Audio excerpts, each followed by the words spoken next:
Hola, mi nombre es Juan Manuel y en este video vamos a trabajar sobre el diseño Rollup.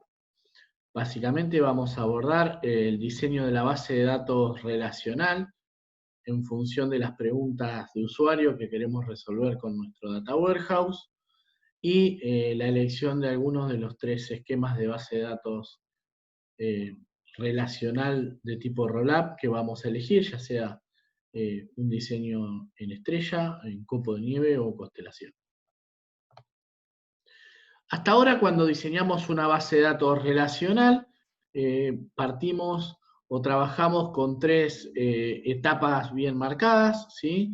La etapa del diseño conceptual a través de nuestro DER y el diseño de nuestras entidades y sus relaciones. Luego empezamos a derivar esas entidades y relaciones a partir o a través de algún tipo de entidad o de tabla, todavía no vamos a hablar de tabla puntualmente, pero que tiene un conjunto de atributos que lo describen y otro conjunto de atributos que los relacionan. Y en tercera instancia lo que hacemos es traducir ese diseño lógico en un lenguaje ANSI SQL con la creación de tablas, primary key, constraint, etcétera, etcétera. La realidad es que cuando trabajemos con una base de datos multidimensional o un data warehouse, la segunda y tercera etapa se van a mantener. Lo que sí se va a modificar es el diseño conceptual. Este diseño conceptual en un data warehouse va a estar dividido en dos, va a haber un diseño conceptual y un diseño conceptual ampliado. ¿Sí? Ahora vamos a ver las diferencias y cómo se define cada uno. Cuando trabajemos con el diseño conceptual, el modelo conceptual de un data warehouse, vamos a tener un esquema similar a este, ¿sí? Como vemos, ya ahora no vamos a trabajar en términos de entidades y relaciones, sino que vamos a trabajar con hechos, métricas y dimensiones, ¿sí? Lo primero que vale la pena marcar es que en el diseño conceptual de un data warehouse nosotros vamos a ir abordando los diferentes data marts que complementan o que forman parte de mi data warehouse de a uno en este diseño conceptual, ¿sí? Nosotros podríamos pensar que nuestro data warehouse es una sumatoria de diferentes cubos o data marts. Desde el punto de vista conceptual los vamos a ir abordando uno a uno. Como vimos en la teoría, un data warehouse o un data mart está orientado a un tema en particular y esto va a ser lo que vamos a definir en primera instancia. ¿Cuál es el hecho objeto del análisis? ¿Sí? Es decir, este va a ser un cubo de ventas, va a ser un cubo de pedidos, va a ser un cubo de estudiantes, va a ser un cubo de productos, ¿sí? Eso es lo primero que vamos a definir y lo vamos a explicitar hacia el centro del esquema. Luego lo que vamos a definir es, bueno, vamos a analizar nuestro hecho, ¿sí? Por ejemplo las ventas, pero nuestras ventas a través de qué métricas las vamos a cuantificar, a partir de qué objetos o unidades de medida vamos a explicar el comportamiento de este hecho, ¿sí? Es lo primero que lo que vamos a definir. Vamos a decir, bueno, si fuera un cubo de ventas, si mi hecho fuera las ventas, una de las métricas que podrían ser correctas para mi cubo, mi data mart, sería, por ejemplo, el monto total de ventas o la cantidad de productos vendidos, ¿sí? Esas podrían ser dos métricas perfectamente identificables. Y en tercera instancia, lo que vamos a definir son las dimensiones a partir de las cuales yo puedo explicar este hecho. A partir de las dimensiones, a partir de las cuales yo puedo ir separando o ir analizando este hecho en particular, ¿sí? Fíjense, por ejemplo, si tenemos, nuestro hecho son las ventas, nuestras métricas son el monto de ventas y la cantidad de productos vendidos, algunas de las dimensiones que podríamos definir son las sucursales, el vendedor, eh, la ciudad y un montón de características que van a permitirme a mí analizar ese hecho, ¿sí? Así, entonces, mi modelo conceptual va a tener un hecho, que es el que vamos a analizar, las métricas o medidas a través de las cuales vamos a cuantificar este hecho, y las dimensiones, que son las características del hecho a través de las cuales yo voy a poder analizar y diferenciar el comportamiento que está teniendo mi hecho, y además van a ser dimensiones a través de las cuales yo voy a poder ir moldeando mis distintos análisis e ir cruzando en estos cubos n-dimensionales, ¿sí? Esto es muy importante. En este sentido y en este orden es que vamos a ir determinando nuestro modelo conceptual, que obviamente nuestro modelo conceptual va a estar definido o va a estar pensado en función de las preguntas que el usuario se quiere responder en torno a un tema en particular. Ahora bien, dijimos que había, a su vez, diferentes esquemas, ¿sí? Aquí vamos a prescindir del esquema, no estamos pensando todavía si es un esquema de copo de nieve o de estrella. Lo único que vamos a tener en cuenta es que si estamos hablando de un esquema de constelación, ¿sí? En donde existe más de un hecho, lo que vamos a hacer es derivar un modelo conceptual por cada uno de los hechos que queremos que formen parte de mi data warehouse. Ahora bien, dijimos, ¿sí?, que también había un modelo conceptual ampliado. ¿Qué es un modelo conceptual ampliado? Bueno, es bajar un nivel de abstracción respecto del modelo anterior. Aquí lo que empezamos a ver y lo que vamos a determinar es desde dónde tomamos cada uno de los atributos que van a formar parte de mi modelo, ¿sí? Fíjense, por ejemplo, vamos a decir, ¿sí?, bueno, este atributo lo saco de la tabla tal y está el atributo, ¿sí? Es como metadatear nuestro modelo conceptual y decir, empezar a definir de dónde voy a sacar cada una de la información que tengo, ¿sí? Una tabla, un archivo, un web service, lo que fuere, ¿sí? Eso por un lado, y por otro lado, lo que voy a determinar para las métricas, además del origen, es la función de agregación. Recuerden que en un data warehouse nosotros vamos a prescindir del análisis, si bien vamos a poder hacerlo a través de operaciones como el drill down, vamos a prescindir en general de observar los hechos a través de las transacciones, y para lo que nos sirven los data warehouse es para analizar un negocio desde el punto de vista integral y resumido, con información resumida, ya no transaccional. Entonces lo que vamos a hacer, nuestros análisis o nuestros cruces en nuestro cubo n-dimensional, nuestras métricas cuantitativas las vamos a agrupar. ¿A través de qué? Bueno, de una función de agregación como las que veíamos en nuestra base de datos transaccionales, ¿sí? Ya sea una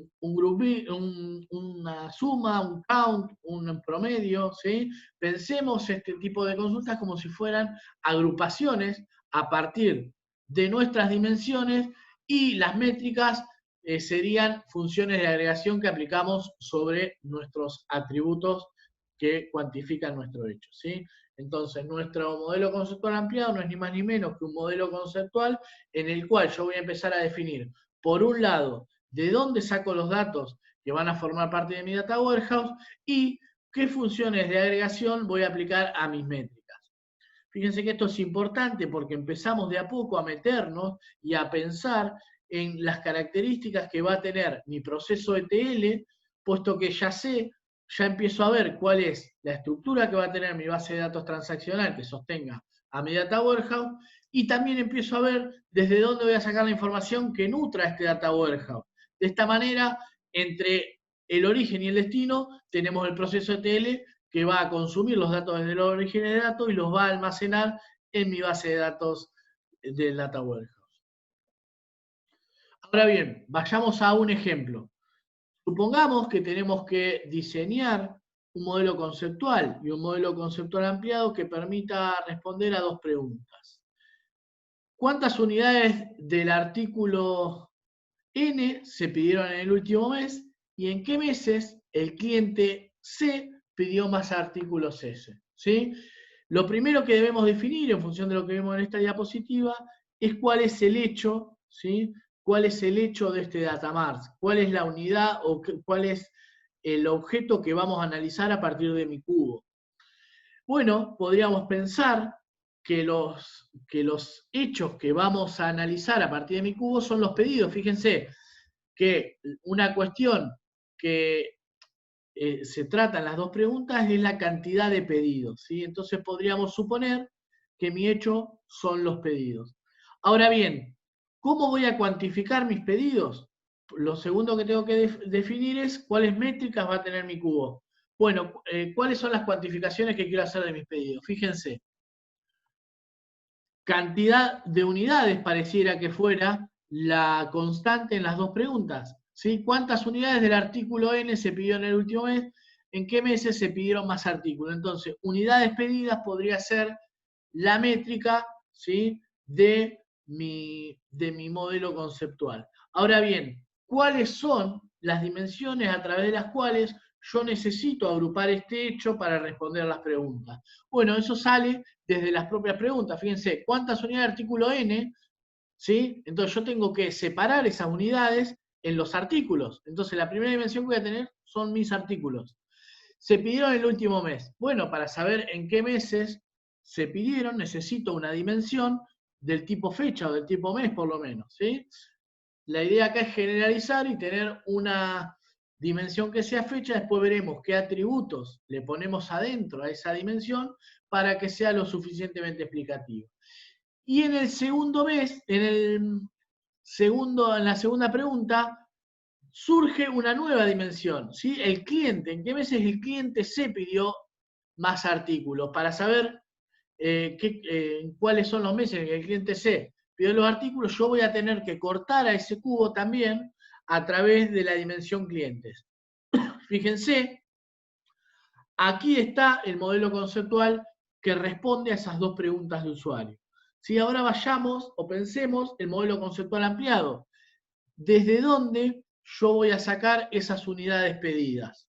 ¿Sí? Fíjense que las unidades pedidas podría sacarlas de la tabla de artículos por pedido, punto cantidad. ¿Sí? De la misma forma, ¿sí?, la dimensión artículos podríamos tomar, en este caso, los atributos que necesito para explicar esta dimensión de la tabla artículos, ¿sí? Podría tomar la denominación y la categoría para explicar a los artículos.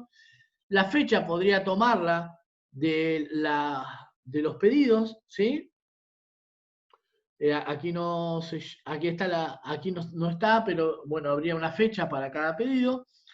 Y por otro lado, la dimensión clientes, bueno, lo que voy a utilizar para explicar la dimensión clientes es la razón social, ¿sí? Aquí está de vuelta el origen de ese dato.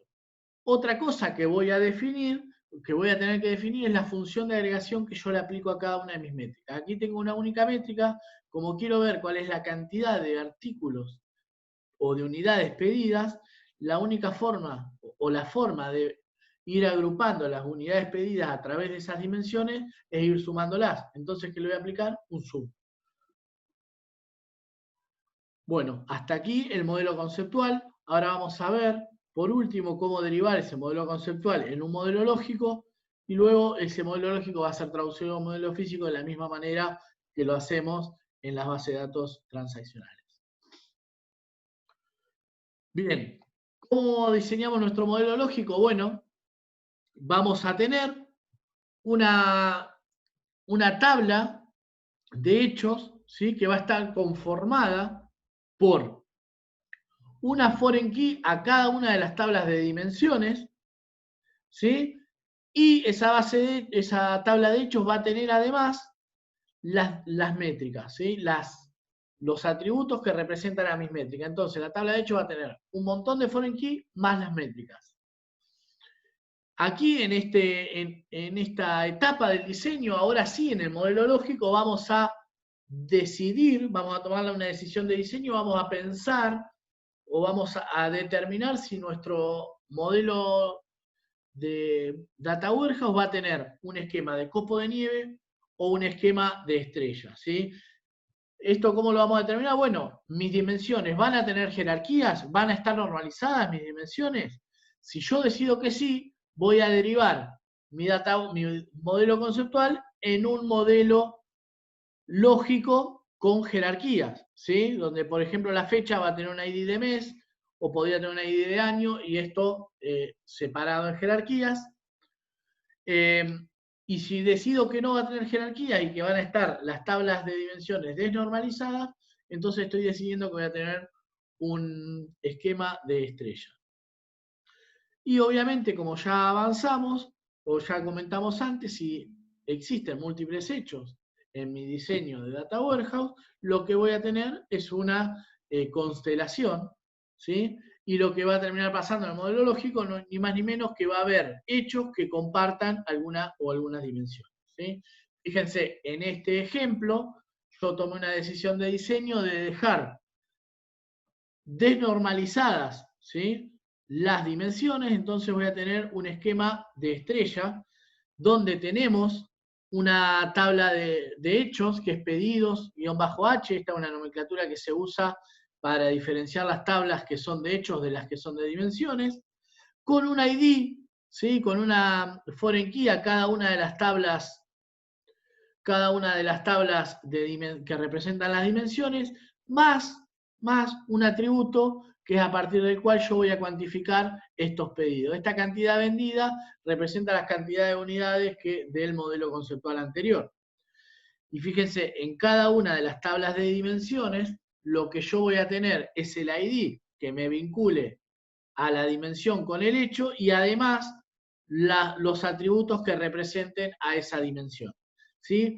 De la misma manera que yo aquí tomé la decisión de que sea la dimensión, por ejemplo, fechas, esté desnormalizada, yo podría aquí hacer que el día dependa de una tabla mes, por ejemplo, ¿sí?, y el mes dependa de una tabla de año, ¿sí?, por decir algo, y si tuviera dependencia o si tuviera jerarquías entre las dimensiones, lo que estaría decidiendo, ¿sí?, automáticamente es que mi data warehouse va a tener jerarquías y va a tener un esquema de copo de nieve, ¿sí? Espero haber sido claro.